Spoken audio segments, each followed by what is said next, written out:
Hello, अस्सलाम वालेकुम।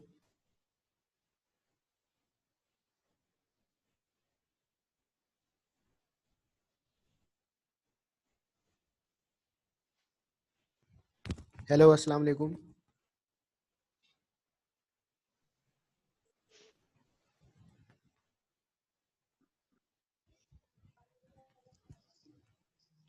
Sir अस्सलाम वालेकुम। वालेकुम अस्सलाम। नुमान, क्या हाल है? खैरियत से सर, ठीक ठाक।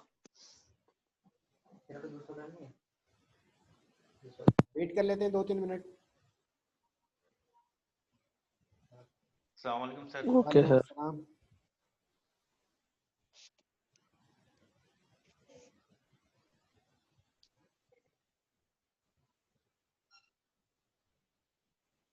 चलिए।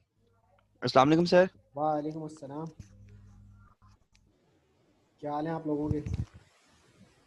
आप लोगों की हेल्थ एंड सेफ्टी क्लास कैसी जा रही है? अल्हम्दुलिल्लाह सर, आप सुनाएं। अल्लाह का शुक्र है।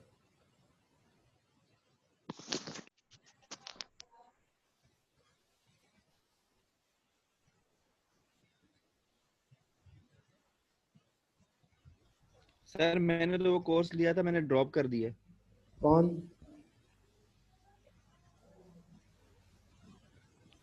तनवीर सर। क्यों? हेल्थ एंड सेफ्टी का कोर्स लिया था, फिर मैंने ड्रॉप करके वो रिसर्च मेथोडोलॉजी ले लिया। क्यों, तुम रिसर्च करना सर चाह आपने रहे तो हो? कहा था। सर आगे प्लान है, देखिए क्या होता है। अच्छा। 1 2 1 2 3 4 5 6 7 8 9। अस्सलाम वालेकुम सर। वालेकुम अस्सलाम उस्मान। अस्सलाम वालेकुम। अस्सलाम वालेकुम सर मैं सर। सर वालेकुम सर अस्सलाम। रिसर्च के लिए ये वाला सब्जेक्ट लेना जरूरी है। किसके लिए? रिसर्च के लिए। ज़रूरी सेंस में है कि आइडिया हो जाएगा कि रिसर्च कैसे की जाती है। नहीं, वैसे और मैंडेटरी वाली कहानी तो नहीं है ना। नई कहानी मैंडेटरी वाली नहीं है। और डॉक्टर इरफान सही साहब पढ़ाते भी अच्छा है। सही। नहीं, मैं वैसे ही कंफर्म कर रहा था मैं। नहीं नहीं, ज़रूरी नहीं है। ठीक। सर डॉक्टर रिजवान ने लास्ट ईयर जब हमें पढ़ा था तब कहा था कि मैंडेटरी है ये अच्छा, रिसर्च आरएम मेथोडोलॉजी। पढ़ना। नहीं, जी रिसर्च सर। मेथोडोलॉजी उन बच्चों उन बच्चों के लिए जो कि उन बच्चों के लिए जो थीसिस करेंगे। अच्छा, मुझे इसका आइडिया नहीं है। सर उन्होंने क्लास में कहा था। आप लोगों ने पढ़ा था ना उनसे? जी सर उन्हीं से पढ़ा था लास्ट टाइम। हाँ, अच्छा पढ़ाते हैं। अच्छा पढ़ाते हैं। डायरेक्टर ऐसी बात कर रहे हो? क्या तुम्हारा ये कितना तुम्हारा क्लियर नहीं हो गया अरशद इसरार? नहीं सर, मैंने सेमेस्टर फीस कराया था अपना। अभी तो 5 ही कोर्स हुए हैं, एक में आपने फेल कर दिया था, वो एग्जाम नहीं दिए थे मैंने, उम्र में चला गया था मैं। तो तुमने शादी की थी ना उसमें उसमें। जी सर, शादी के बाद मैंने सेमेस्टर फीस कराया था अपना। हाँ। और एक सब्जेक्ट में मैं फेल हुआ था, वो एग्जाम न देने की वजह से। हाँ, तो एग्जाम नहीं दोगे तो मैं पास कैसे करूंगा? सर मैं उम्र में चला गया था, ये मैंने कहा था बाद में ले लें एग्जाम, उन्होंने लिया ही नहीं मेरा। नहीं, बाद वाला सिस्टम नहीं है यहाँ पे। सर बस वो इसीलिए फैब अभी तक से हाजिर यूनिवर्सिटीज ओपन हो रही नहीं। हैं, सर तो कब से? अभी आगे का कुछ प्लान दिया है? कब से, फरवरी से? 1 फरवरी से। जी या सर। कुछ नहीं पता। फर्स्ट फेब से, फर्स्ट फेब को फिर ये कह दे कि भाई आप कुछ और बढ़ा देते हैं इसको। अस्सलाम वालेकुम सर। ये भी है वालेकुम सर। अस्सलाम। मुझे जो लग रहा है ना कि ये फर्स्ट फेब से खोल तो देंगे, लेकिन अ, हम शायद सेमेस्टर को, या मोस्ट ऑफ यूनिवर्सिटीज जो है सेमेस्टर को ऑनलाइन ही कंडक्ट कराएं। क्लासेस सर नहीं बुलाएं। ऑनलाइन ही कीजिएगा। Sir online. हाँ सर, अब इस सेमेस्टर में सर जहन बन गया है कि ये सेमेस्टर ऑनलाइन ही हो तो अच्छा है सर। अब तो सब क्योंकि कुछ सर ही हमने तो ऑनलाइन हो गया है। ऑनलाइन देख के लिया है फर्स्ट सेमेस्टर। अच्छा, स्टार्ट करें क्लास या वेट करना है? सर स्टार्ट कर लें, अब वेट किसी और चीज स्टार्ट के कर लिए दें हो रहा सर, है कि क्लास काफी हो खत्म गए हो हैं तो बच्चे। फिर दूसरे काम देखें। ठीक है। मैंने एक इंटरनेट से ना लिंक शेयर कर दूंगा मैं आप लोगों को। इंट्रोडक्शन और हिस्ट्री ऑफ ईआईए की कुछ प्रेजेंटेशन उठाई थी एक, तो वो मैं शेयर करता हूँ, उसको जल्दी जल्दी गो थ्रू कर देंगे। और आप लोगों में अक्सर जो है वो इन्वायरमेंटलिस्ट हैं, इन्वायरमेंट, तो आप लोगों ने ईआईए पढ़ा होगा। हम उसको गो थ्रू करके जो है, जो हमारा एक्चुअल प्रैक्टिकल होगा ना, फिर हम उस पर आएंगे। मैं स्क्रीन शेयर कर रहा हूँ, स्क्रीन शेयर, और ये मैंने कर दी, नजर आ रहा है? General introduction in history of EIA. Screen नजर आ रही है आप लोगों को? जी सर। अच्छा, चले स्टार्ट करते हैं। सर ये अपलोड कर दीजिएगा LMS पे। मैं LMS पे अपलोड कर दूंगा और इसका लिंक भी शेयर कर दूंगा, ठीक है? ठीक है सर। अच्छा, बेसिक, अच्छा ये तो आपको बताया व्हाई डिड ईआईए स्टार्ट, क्यों स्टार्ट हुई थी, मैं आपको 3-4 दफा बता चुका हूँ। Early 1960, silent spring. हाँ, ये साइलेंट स्प्रिंग जो वाकया हुआ था, ठीक है, साइलेंट स्प्रिंग, रचल कार्सन ने एक बुक लिखी थी, और उसके बाद जो है ये उसकी 1966 के अंदर ये न्यूयॉर्क सिटी की एक पिक्चर है जिसके अंदर स्मॉग हुई थी शदीद। ये दूसरा ये इन्वायरमेंटल प्रॉब्लम था जिसमें स्मॉग आई थी न्यूयॉर्क के अंदर ड्यू टू एयर एमिशंस, यानी एयर पोल्यूशन की वजह से।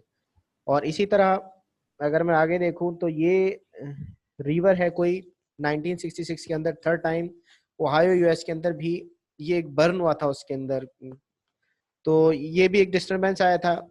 और फिर ये जो रिपोर्ट है ये United states environmental protection agency ने शेयर की थी 2000 के अंदर।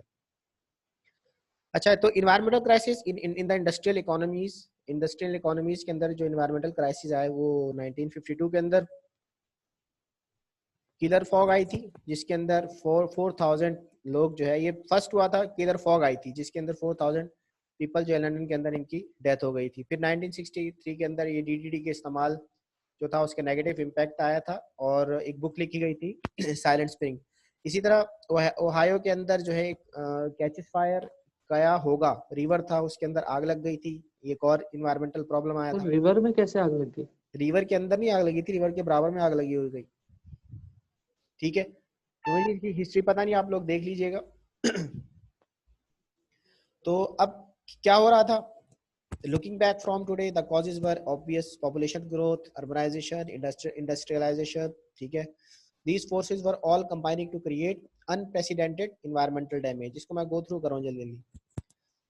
फिर डेवलपिंग कंट्रीज को क्यों EIA करनी चाहिए, इसको भी मैं छोड़ रहा हूँ, इसको भी छोड़ रहा हूँ। फिर ये केमिकल पोल्यूशन का वाकया आया था, वो एयर पोल्यूशन का वाकया था, ये केमिकल का है, ठीक है? ऑब्सलीट पेस्टिसाइड्स जो है वो मोजम्बिक के अंदर ये इस्तेमाल हुई थी, ये भी एक प्रॉब्लम था। ये किसके अंडर आता है, कौन सी मिया के अंदर आता है? Multilateral environmental agreement, hazardous substance। Hazards substance, good. फिर डिफॉरेस्टेशन, सर। वालेकुम अस्सलाम। अच्छा, डिफॉरेस्टेशन, ट्रीज कलर किए गए गिनी के अंदर, ठीक है, ये भी एक रिपोर्ट पब्लिश हुई। तो मल्टीपल दिखाने का मकसद ये है कि मल्टीपल प्रॉब्लम जो है जिसके अंदर पॉपुलेशन ग्रोथ हो गया, एयर एमिशन हो गया, फायर्स हो गई, और इसी तरह वाटर पोल्यूशन हो गई। जब ये प्रॉब्लम आना शुरू हुए तो फिर इन्वायरमेंटल क्राइसिस प्रोड्यूस हुए और डेवलपिंग कंट्रीज के अंदर भी प्रोड्यूस हुए। 1984 में, ये आपको वाकया पता होगा, 1984 का बहुत मशहूर वाकया था जिसको भोपाल, जैसे ये बहुत मशहूर वाकया हुआ था इंडिया के अंदर, भोपाल डिजास्टर। ये अगेन केमिकल इंसिडेंट की वजह से हुआ था जिसमें more than 2000 people were killed. अच्छा, कहा जाता है कि 2000 लोग मरे थे, लेकिन लोग बहुत सारे इसके अंदर इनकी डेथ हुई थी। मिथाइल आइसोसाइनेट इस्तेमाल हुआ था। इसकी हिस्ट्री में बता देता हूँ कि इंडिया के अंदर एक मिनट, इंडिया के अंदर एक कंपनी थी जिसका नाम था यूनियन कार्बाइड, यूसी के नाम से, ठीक है? तो वो बनाती थी पेस्टिसाइड, और उस पेस्टिसाइड के अंदर वो इस्तेमाल कर रहे थे मिथाइल आइसोसाइनेट। मिथाइल आइसोसाइनेट जो थी वो नीचे टैंकर्स थे, E610, E611 और E612, ये 3 टैंकर थे, टन्स के हिसाब से उसके अंदर मिथाइल आइसोसाइनेट थी। तो हुआ ये था कि उसके अंदर पानी गिरना शुरू हुआ drop by drop methyl isocyanate के टैंकर के अंदर, और वो गैस के अंदर कन्वर्ट हुआ। ये वैसे लिक्विड में होती है, लिक्विड में स्टोर थी, लेकिन जब उसमें पानी मिला तो ड्यू टू रिएक्शन जो है वो रिएक्टिविटी के तहत जो है वो गैस पे कन्वर्ट हुआ, और गैस जो है उसने जब ब्लास्ट किया तो वो पूरे शहर के अंदर एक पूरा क्लाउड बन गया, जैसे कि मशरूम होती है। फिर उसके बाद जो है वो लोगों को सांस लेने में प्रॉब्लम हुई, फिर डॉक्टर्स के पास लेके गए, डॉक्टर समझे कि छोटी सी कोई बीमारी है, लेकिन उसके जो डॉक्टर को समझ नहीं आया तो क्या मिथाइल आइसोसाइनेट थी जिसकी वजह से दो 2000 पीपल्स वर किल्ड। तो अगेन ये इन्वायरमेंटल क्राइसिस था। अच्छा जी, और हम देख लेते हैं, मैं इसको गो थ्रू करूंगा जल्दी जल्दी। यार ये क्यों खुल गया। अच्छा, मेजर इन्वायरमेंटल इश्यूज ये आए थे, ये मैं शेयर कर दूंगा, इस पे मैं ज़्यादा डिटेल्स में जाने की नहीं समझता। फिर सबसे पहले जो है वो नेशनल इन्वायरमेंटल पॉलिसी एक्ट बनाया था 1969, यानी नियरली 1970s के अंदर एक नीपा बना था, नेशनल इन्वायरमेंटल प्रोटेक्शन एक्ट सबसे पहले आया था और ये यूएस ने निकाला था। और ये लेजिस्लेशन थी पहली for the basis of EIA कि आपने कोई भी प्रोजेक्ट स्टार्ट करना है, वेदर इट इज पेस्टिसाइड, जो भी बड़ी बड़ी इंडस्ट्रीज हैं वो कोई भी लगाएगा तो उससे पहले इन्वायरमेंटल इम्पैक्ट असेसमेंट जो है उसको करानी पड़ेगी। The policy was the result of widespread recognition in the 1960s that some major environmental problems were created by the government projects, ठीक है, जिसके अंदर पावर स्टेशंस थे, डैम्स थे, इंडस्ट्रियल कॉम्प्लेक्सेस थे। और फिर कन्वेंशन बनना शुरू हुई इन अ ट्रांसबाउंड्री कॉन्टेक्स्ट। ईआईए के लिए एक यूएनईसीई ने एक कन्वेंशन पास की और फिर 1970 entered into the force in 1997 as the first EIA specific international treaty। और फिर ये बनी, इसको 1997 के अंदर पहली दफा कंडक्ट की गई। फिर ये कुछ डिक्लेरेशन है मैंने आपको बताए थे, 4 कॉर्नरस्टोन्स ऑफ द अर्थ समिट हुई, जिसके अंदर सबसे पहले था रियो डिक्लेरेशन, ठीक है, रियो समिट जिसे हम कहते हैं। और फिर ये मैं आपको बता चुका हूँ framework convention on climate change UNFCCC, ये भी इंटरनेशनल ट्रीटी हुई थी। और तीसरा जो मुआहदा हुआ था, पहला मुआहदा, दूसरा मुआहदा और फिर तीसरा मुआहदा हुआ कन्वेंशन ऑन सीबीडी, जिसको हम कन्वेंशन ऑन बायोलॉजिकल डाइवर्सिटी भी कहते हैं, जो सस्टेनेबल डेवलपमेंट या बायोडाइवर्सिटी पे हुआ, जिसके अंदर डिफॉरेस्टेशन पे सख्त बैन किया गया। और फिर एजेंडा 21 आया जिसमें तमाम पार्टीज ने पॉलिटिकली कमिट किया कि हम इसको कंट्रोल करेंगे। अच्छा, फिर ईआईए क्या है? ईआईए सिस्टमैटिक अप्रोच है जिसके अंदर हम आइडेंटिफाई करते हैं। अच्छा, ईआईए ज्यादातर क्या है हसन? डेफिनेशन तो लिखी हुई है। इन्वायरमेंट को हम किन 3 चीजों पे बेस करते हैं ज्यादातर? एनवायरनमेंट को सर बायोलॉजिकल हो गया मेरे ख्याल से, ठीक है, एयर वाटर और वो सॉइल है, एयर वाटर सॉइल, ठीक है, वैसे वो तो अगर मेन हो गया, एयर वाटर, एयर लैंड और सॉइल, जो हमारा 3 था जो हमने लास्ट टाइम भी पढ़ा। यस हाँ, ठीक है। अच्छा, सर। यहाँ पे जब ईआईए कंडक्ट करते हैं तो जब हम उसकी बेस लाइन करते हैं, आप सब लोग जान लीजिएगा कि जब हम बेस लाइन स्टडी करते हैं for the conduction of EIA, कोई भी ईआईए स्टडीज के लिए कहीं पे भी हो, दुबई में हो, पाकिस्तान में हो, इंडिया में हो या अमेरिका में, तो you have to prepare a baseline study. आपको किसी भी इन्वायरमेंटल इम्पैक्ट असेसमेंट की स्टडी के लिए एक बेस लाइन स्टडी करनी होती है, जिसमें हम मेजरली 2 पैरामीटर्स देखते हैं, ठीक है। एक देखते हैं फिजिकल के अंदर वो तमाम चीजें आ जाएंगी, जिसके अंदर क्लाइमेट आ गया, जिसके अंदर नॉइस आ गया, इसके अंदर एयर एमिशंस हो गया। और एक हमारा फिजिकल होता है और एक होता है सोशियो इकोनॉमिकल, या देखें मैं तीन बता देता हूँ, फिजिकल, बायोलॉजिकल और सोशल। 3 पैरामीटर्स बहुत इंपॉर्टेंट है for base line studies of EIA. जब भी हम कोई ईआईए करते हैं तो उसमें हम ये 3 पैरामीटर्स को सामने रखते हैं। फिजिकल यानी किसी भी जगह की फिजिकल कंडीशंस कैसी हैं, उसकी बायोलॉजिकल कंडीशंस कैसी हैं, ये हम आगे डिस्कस करेंगे, और वहाँ की सोशल कंडीशंस कैसी हैं। तो ईआईए का काम क्या है? एक सिस्टमैटिक अप्रोच है, सिस्टमैटिक प्रोसेस है, जिसके अंदर हम प्रिडिक्ट करते हैं। ईआईए ज्यादातर प्रिडिक्ट कर रहा होता है फ्यूचर के लिए कि भाई अगर ये प्रोजेक्ट लगेगा तो उससे इन्वायरमेंटल प्रॉब्लम, जिसके अंदर हमारा टारगेट क्या होता है, फिजिकल, बायोलॉजिकल और सोशल, ठीक है, सोशियो इकोनॉमिकल। ये 3 पैरामीटर्स हमारे प्रोपोज्ड प्रोजेक्ट या प्रोपोज्ड एक्शन एंड प्रोजेक्ट से किस हद तक मुतासिर हो सकते हैं। इसमें से किसी ने पूछना है तो पूछ लें मुझसे। हिस्ट्री तो मैं पहले बता चुका हूं आप लोगों को, आप नहीं पूछेंगे तो फिर मैं पूछूंगा। सोशल में क्या चीजें कवर होंगी? किसमें? सोशल में सर। सोशल में क्या क्या चीजें कवर होती हैं? इसके अंदर सोशल, वहाँ के लोगों का रहन सहन, वहाँ की कस्टम्स, ठीक है।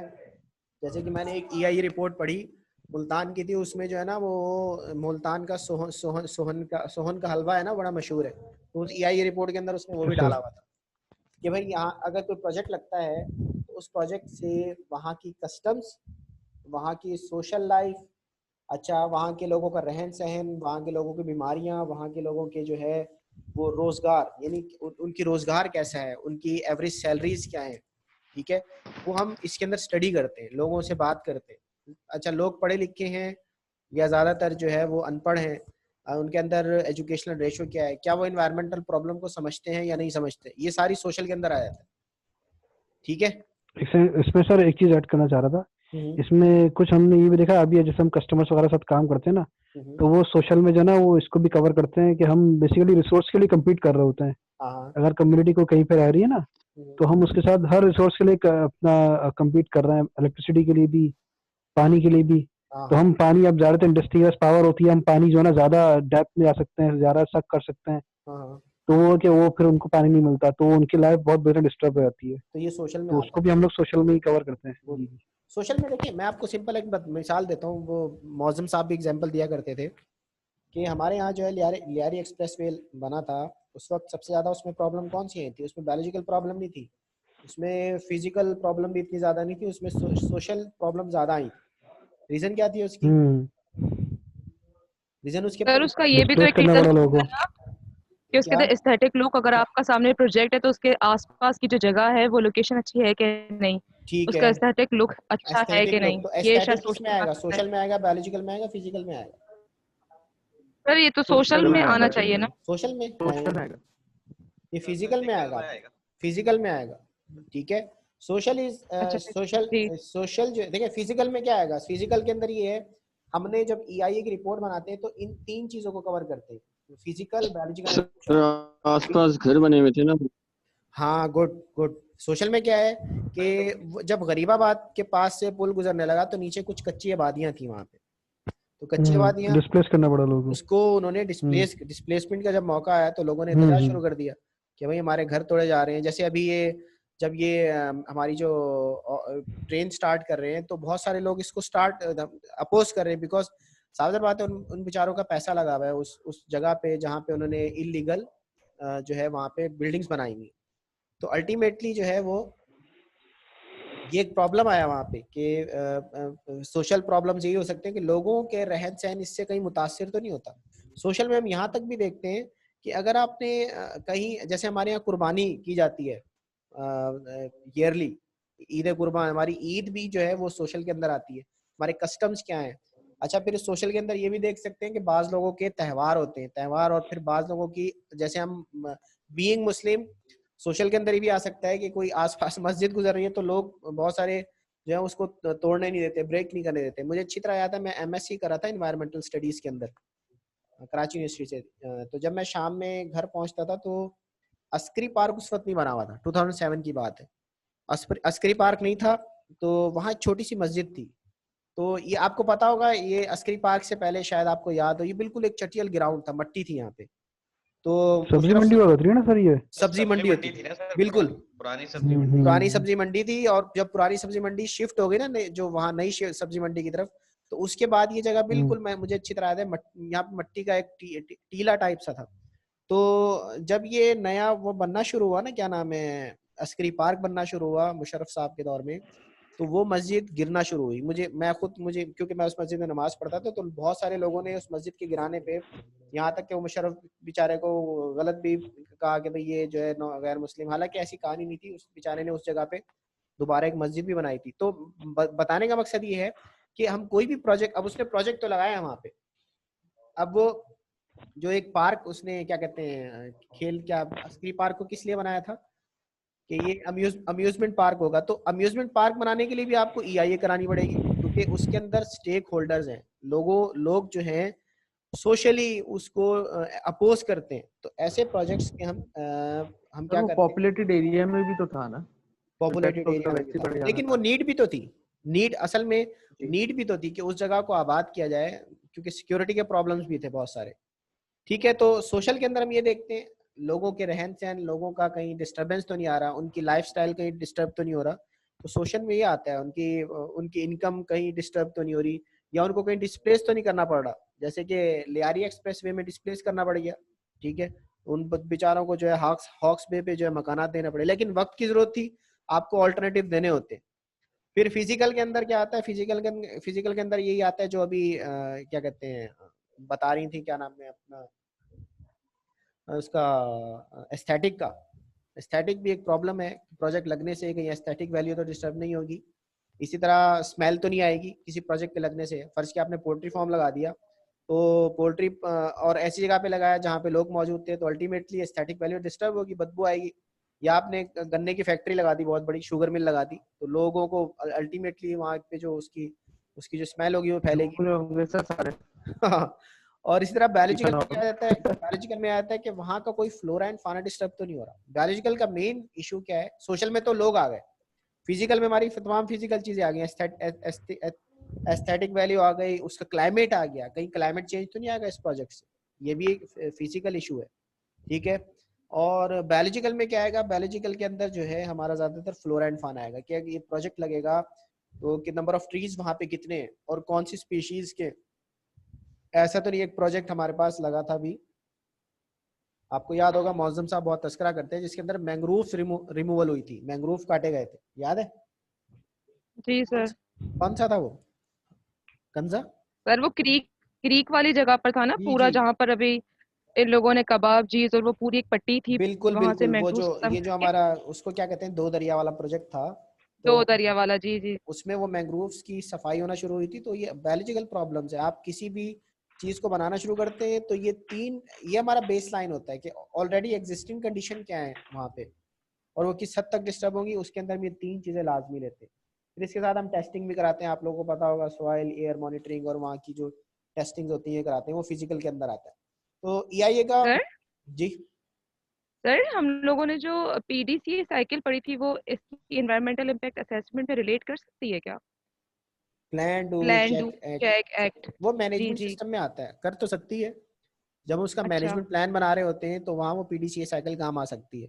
लेकिन EIA जो अच्छा है वो अ, है तो प्लानिंग ही, लेकिन इसके अंदर जो है हम इम्पैक्ट असेसमेंट करते हैं ज्यादातर। अच्छा। प्रिडिक्शन होती है इसके अंदर, ये हम लोग ज्यादातर प्रिडिक्शन होती है। प्रेडिक्शन होती है। वो सही प्रिडिक्शन नहीं होती, वो आपकी एक लगा हुआ प्रोजेक्ट है, उसके अंदर आप कैसे मैनेज करेंगे उसको। सही।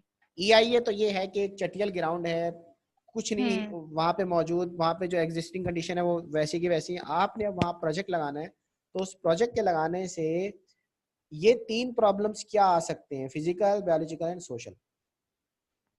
सही, उसको आइडेंटिफाई करके प्रिडिक्ट करना उसको है और उसकी उसको हाँ इवैल्यूएशन आइडेंटिफाई करना है, करनी है। प्रिडिक्ट करना है कि इसके प्रॉब्लम्स क्या आ सकते हैं, फिर उसको उसको फिर हम जो प्रपोज्ड एक्शंस होगा उसके फिर हम मिटिगेशन देंगे, प्रपोज्ड सही मिटिगेशन देंगे, ठीक है। लाइक ये जो लियारी सही। एक्सप्रेसवे बनी थी, इसका सोशल प्रॉब्लम क्या आया था कि लोगों के मकानात आ रहे हैं बीच में, तो अब उसको हम लियारी एक्सप्रेस बनाना तो लाजमी है, तो हम क्या करेंगे, हमने उसका जो है मिटिगेशन क्या दी कि वहाँ के लोगों को दूसरी जगह पे जमीनें दी, गवर्नमेंट ने दी, ठीक है। इसी तरह सही। कहीं अड्डा बन रहा है जिसको हम बस स्टैंड कहते हैं, जैसे हमारे अलासिफ के आगे बस टर्मिनल बना है, इससे पहले यहाँ पे आबादी थी, तो अब वो डिस्प्लेसमेंट होगी, तो आप उसको कैसे मैनेज करेंगे, ये कहलाता है प्रिडिक्शन। और फिर उसके बाद जो आप प्रपोज मिटिगेशन होती हैं वो क्या देंगे, हम इसके अंदर EIA के अंदर कैलकुलेट करते हैं, ठीक है। अच्छा, ये मैं मजीद आपको डिटेल में नहीं बताऊंगा। इन EIA the term impacts is used instead of effects of the activities. Impact क्या होता है, इम्पैक्ट फ्यूचर के लिए, बेस लाइन में आपको बता चुका हूँ, ये हम आगे जाके पढ़ेंगे बेस लाइन स्टडी क्या होती है। इसको फिलहाल मैं गो थ्रू कर रहा हूँ, ये बहुत बड़ी प्रेजेंटेशन है। अच्छा, ये इंपॉर्टेंट है, EIA स्टडी कैसे की जाती है, सॉरी।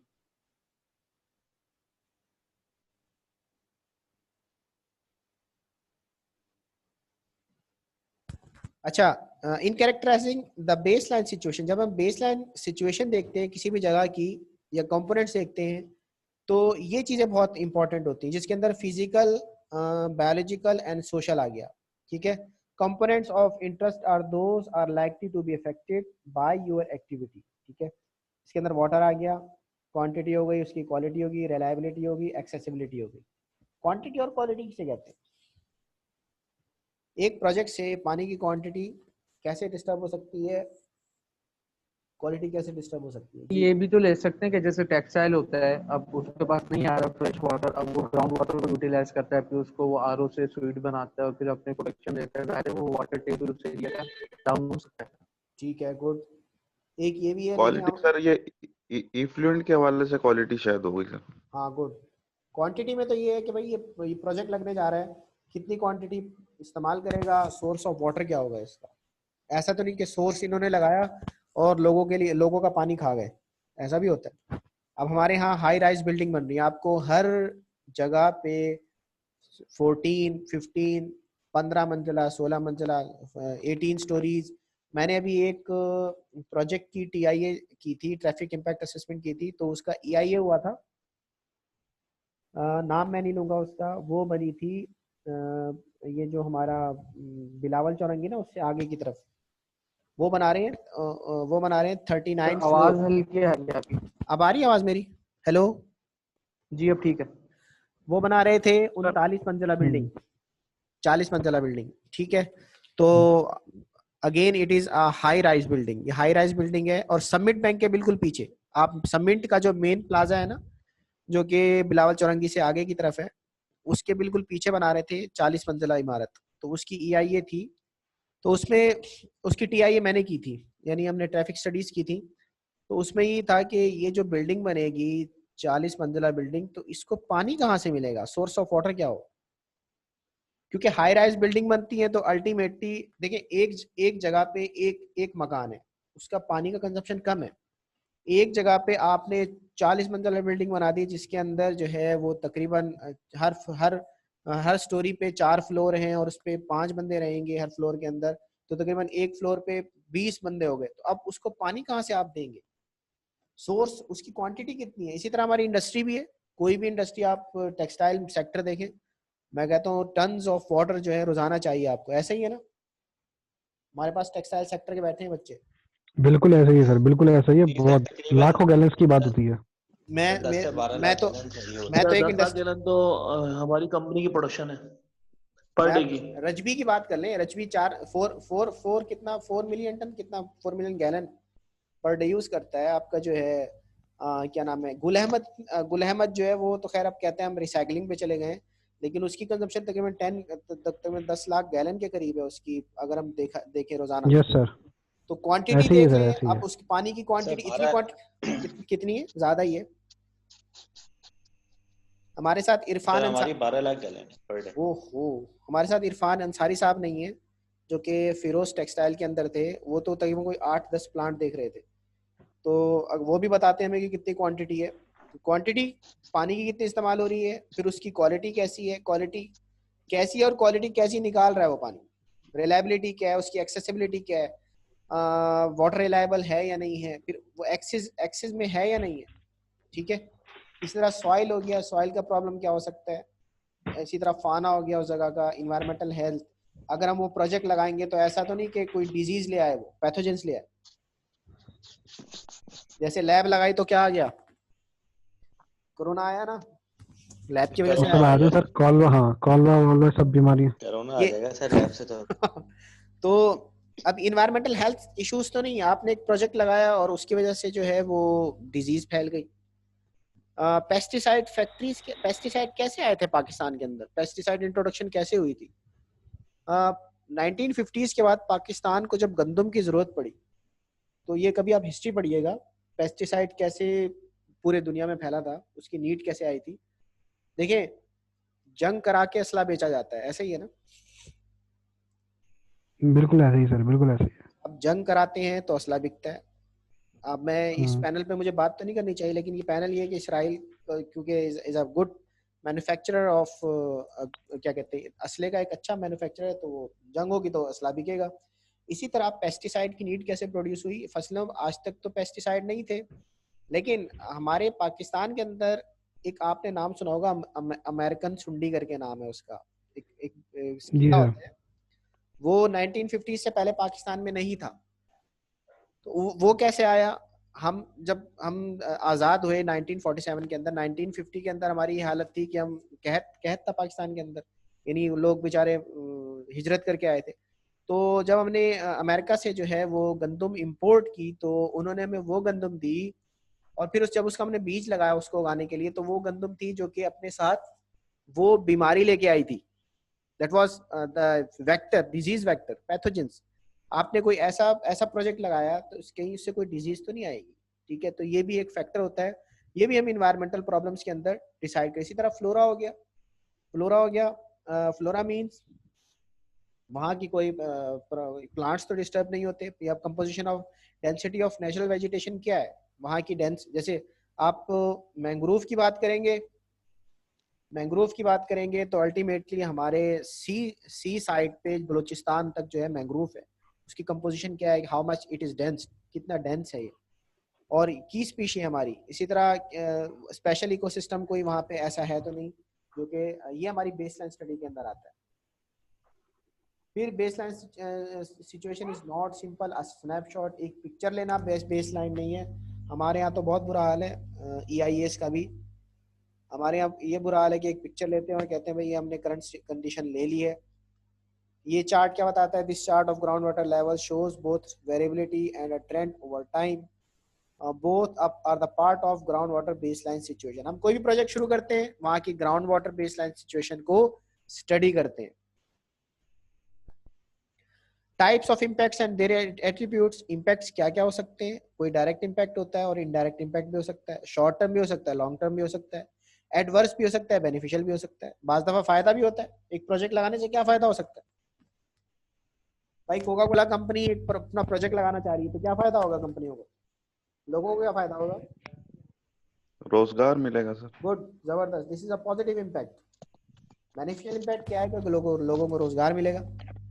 एडवर्स इम्पैक्ट, हमने दोनों इम्पैक्ट्स देखते हैं भाई। जब कोई प्रोजेक्ट लग रहा होता है तो उसका एयरपोर्ट बनाना है, आपने एयरपोर्ट बनाना नागुज़ीर है, लाजमी है, ज़रूरी है, आपकी कम्युनिकेशन इससे होती है सारी।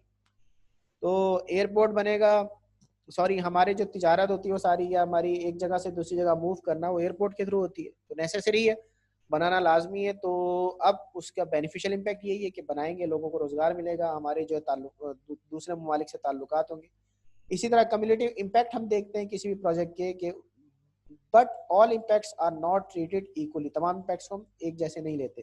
तो टाइप्स ऑफ इम्पैक्ट क्या हो सकता है, यानी प्रोजेक्ट जब हम EIA प्रोसेस स्टार्ट करते हैं तो उनके अंदर हम ये सारे देखते हैं, उस प्रोजेक्ट की इंटेंसिटी क्या है, डायरेक्शन क्या है, स्पेशल एक्सटेंट क्या है, ड्यूरेशन कितना होगा, फ्रीक्वेंसी क्या होगी, उसकी रिवर्सिबिलिटी क्या होगी और प्रोबेबिलिटी होगी। बास प्रोजेक्ट्स के अंदर रिवर्सिबिलिटी नहीं होती, यानी आपने एक प्रोजेक्ट लगाया तो इन्वायरमेंट रिवर्स हो ही नहीं सकता, वो खराब हो जाएगा। तो ये सारी चीजें हम इसके अंदर देखते हैं। शॉर्ट टर्म और लॉन्ग टर्म इम्पैक्ट्स कौन बताएगा, कोई है एग्जांपल इसकी, डायरेक्ट एंड इनडायरेक्ट इम्पैक्ट की एग्जांपल। टेक्सटाइल से क्या आ सकता है डायरेक्ट इम्पैक्ट इन्वायरमेंट पे, अरे नेगेटिव की बात कर रहा हूँ मैं, नेगेटिव की बात कर रहा हूँ टेक्सटाइल सेक्टर से। सर आवाज आ रही है सर मेरी आपको? वाटर पोल्यूशन, वाटर पोल्यूशन हो सकता है, सोर्स ऑफ वाटर, आपकी वाटर टेबल डिस्टर्ब हो सकती है, good.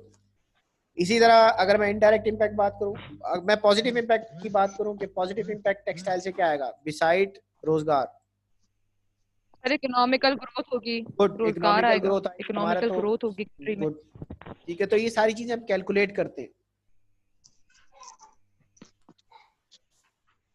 It is essential in EIA to focus on the most significant impacts, जो most significant impacts हैं उस पे में फोकस करना EIA के अंदर लाजमी है।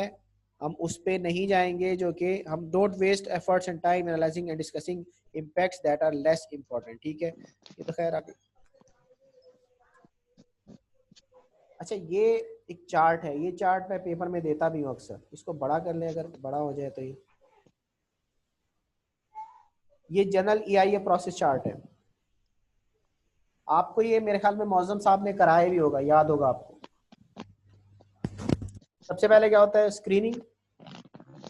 EIA का प्रोसेस 4 चीजों पे मुश्तमिल है, स्क्रीनिंग, स्कोपिंग, ठीक है, पब्लिक कंसल्टेशन, मिटिगेशन, और एनालाइजिंग, और उसके बाद डिसीजन मेकिंग, एनालाइजिंग और डिसीजन मेकिंग। देखिए इसमें क्या है, सबसे पहले प्रपोजल आइडेंटिफिकेशन। प्रपोजल आइडेंटिफिकेशन क्या होगी कि फर्ज किया एक जगह पे आप हॉस्पिटल लगा रहे हैं, ठीक है, या एक जगह पे आप 40 स्टोरी बिल्डिंग बना रहे हैं, एक जगह पे आप एयरपोर्ट बना रहे हैं, तो ये सारे प्रपोजल हैं। अब उसकी स्क्रीनिंग करनी है, बनाई करनी है कि इस प्रोजेक्ट को EIA की जरूरत है या नहीं है। If the project does not require EIA तो नो EIA करके आपने प्रोजेक्ट स्टार्ट कर देना है, यानी बगैर किसी अप्रूवल के आप ये काम शुरू कर सकते हैं। लेकिन इफ द प्रोजेक्ट आप पहले छनाई कर रहे हैं IEE, यहाँ एक चीज दिखाऊंगा आपको, बड़ा नहीं हो रहा मेरा स्क्रीन बड़ी नहीं हो रही। अब बड़ी नजर आ रही है। जी सर। स्क्रीनिंग में क्या करते हैं, बाहर के ममालिक में ऐसे होता है कि IEE करते हैं, पहले हम इनिशियल इन्वायरमेंटल एग्जामिनेशन करते हैं। अगर प्रोजेक्ट को EIA की जरूरत नहीं है तो हम एग्जिट कर जाएंगे, यानी नो EIA रिक्वायर्ड, आप अस्पताल बनाना शुरू कर दें। लेकिन अगर पहली छनाई के अंदर हमें ये हो गया कि भाई इनिशियल इन्वायरमेंटल एग्जामिनेशन के अंदर भाई EIA की जरूरत है, तब हम EIA कंडक्ट करते हैं।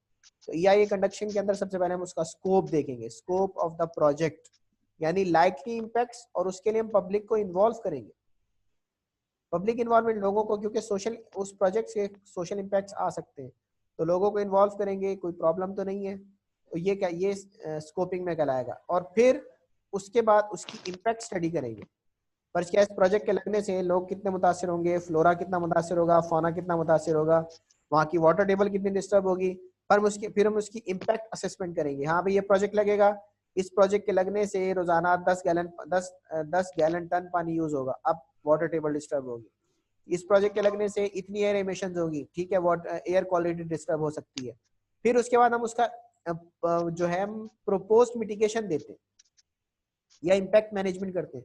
फर्ज क्या, सोर्स ऑफ वाटर डिस्टर्ब हो रही, तो आप उसके लिए क्या करें, तरीकाकार ये है कि आप जो है वो आप जो है वाटर को ट्रीट करके फेंकेंगे, ताकि जो है वाटर दोबारा, या आप उसको रिसाइकलिंग प्लांट की तरफ चले जाएंगे, ताकि आपको पानी कम से कम ज़ाय करना पड़े।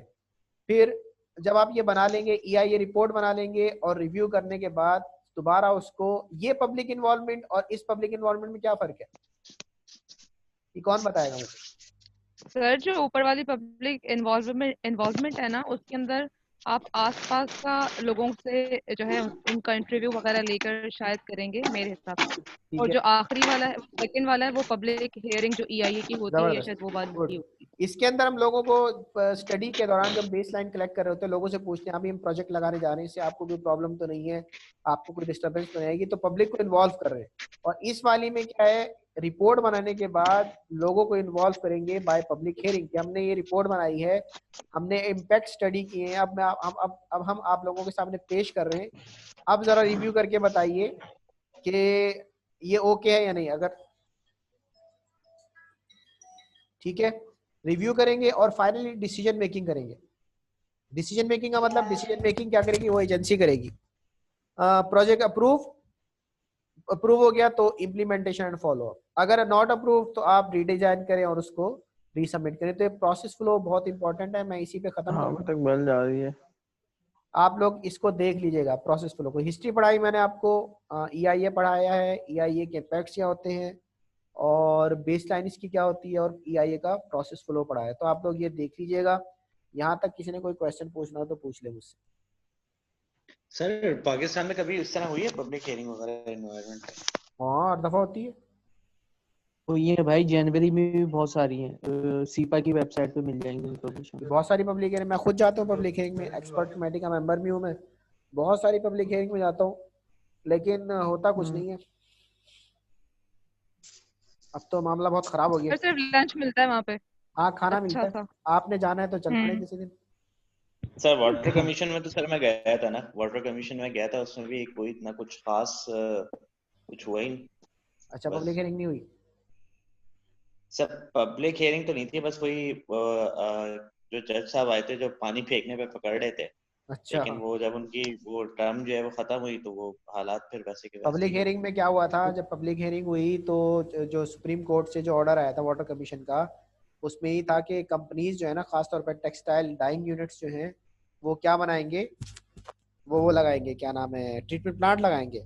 लेकिन वो मामला भी ठप हो गया बिल्कुल। शुगर मिल्स भी थी इसमें, शुगर मिल्स भी थी, जो यानी वाटर आए थे सर हमारे पास, हाँ हमारे पास भी आए थे और अच्छा, प्लांट वगैरह देखे गए थे, काफी सारी जगह पे इन्होंने विजिट करा था वाटर कमीशन के उसमें ना। हाँ, वाटर कमीशन, ये पाकोला कंपनी हो गई और ये लाइन से डाइंग यूनिट्स थे, इसके ऊपर इन्होंने छापे मारे थे बाकायदा, साइट तो एरिया। वही तो केस लेके चले सर, नेस्ले वाला जो बड़ा फेमस हुआ था। हाँ हाँ हाँ हाँ, बिल्कुल, वाटर पे ना। जी जी। बहरहाल ये लेस देन 1 मिनट रह गया, आप इसको देख लीजिएगा, मैं इसका लिंक शेयर कर दूंगा, ये जो स्लाइड्स हैं इस गो थ्रू कर लीजिएगा, और फिर आगे हम फर्दर इसको कंटिन्यू करेंगे, ठीक है। सर इसको फ्लो चार्ट है, इसको बस आंखों में बसा लेना। हाँ इसको आंखों में बसा ले, ठीक है आंखों और दिल दोनों में। ठीक है